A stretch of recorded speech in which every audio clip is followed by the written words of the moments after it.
Pasukan na naman, pasukan na naman. Magbiyahe ng 2 oras mula Olaya hanggang Sulay.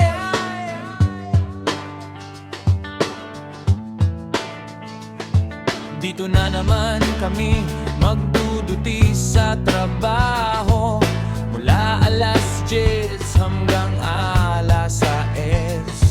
Umupo maghapon, walang magawa, parang ibon kung saan sandadapo. Ganon dito sa Sulay Warehouse.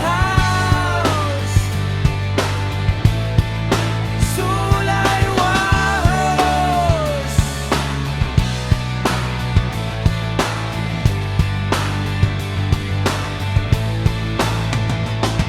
Mga tropa namin nasa Olaya showroom at yung iba nasa Aljo